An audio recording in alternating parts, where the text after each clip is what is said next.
If you invest on Mintos, Peaberry, Income, or any other P2P marketplace, you are not lending money to the platform. You are lending money to a lending company behind each loan, and most investors have no idea whether that company is profitable, audited, or drowning in debt. That's a problem for one simple reason. Because when a lender collapses, the platform doesn't cover your losses. You do.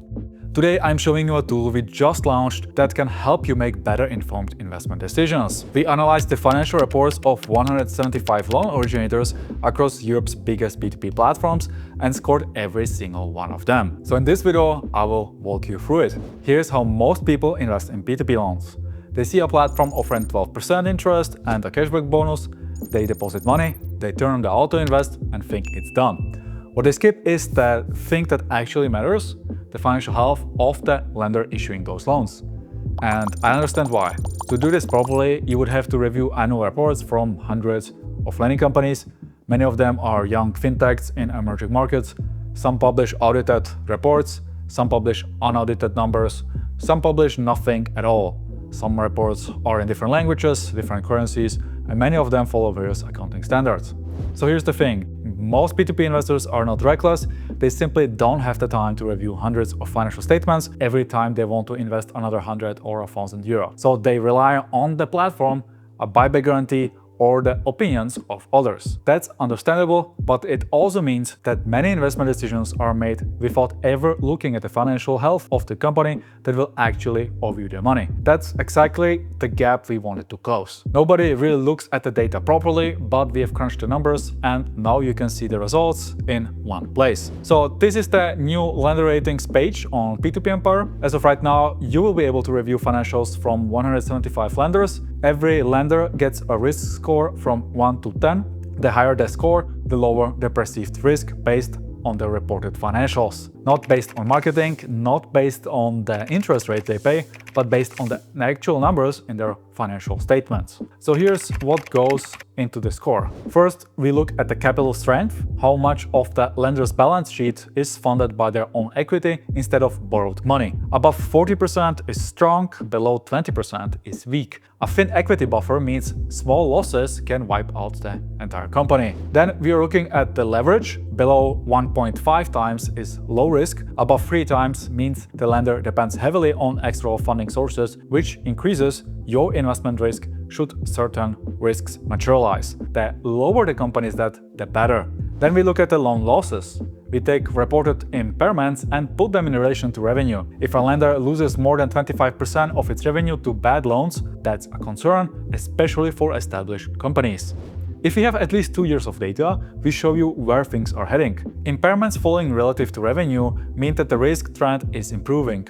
Growing impairments mean that the risk trend is increasing, which is negative news for you from a risk perspective. Now, this alone already gives you a good reference point when it comes to risk assessment, but we went even further. Every score shows you which year's report it's based on. Fiscal year 2025 is current, 2024 or older is considered outdated, and we apply a freshness penalty that lowers the score. If a lender has not published fresh numbers, you deserve to know, and their score should reflect it. You can also see whether the latest report is profitable and audited. Unaudited numbers are basically a claim from the management. Audited reports represent higher quality reporting. As you will be able to see, plenty of lenders on various marketplaces have never had their numbers verified by anyone, and many of them don't even publish financials at all. If you wish to do your own analysis, you don't have to take our word for it. Every row links directly to the source report, so you can just open the report and check it out yourself.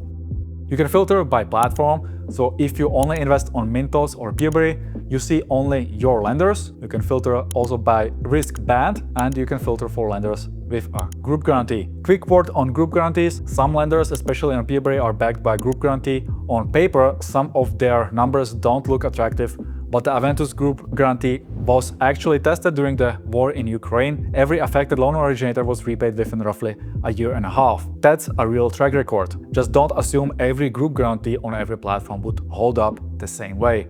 Most have never been tested. One more thing, we also rebuilt our country risk scores and simplified them. We have 3 factors: rule of law, credit cycle, which we track through non-performing loan data in each country's banking sector, and we are also looking at the currency risk. This updates automatically as new data comes in. So if you care about where your money is actually deployed, not just which platform you clicked on, this gives you a quick read on which markets carry higher risk from a legal or currency perspective.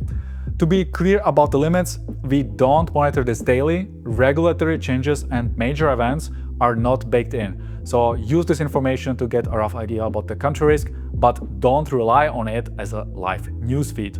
Now, the reason for this new tool is to give you a good insight into the transparency of the market. The P2P industry loves to sell you hype, high rates and cashback bonuses. What it often does not provide is transparency. This page doesn't tell you where to invest, it tells you how much information you actually have before making that decision.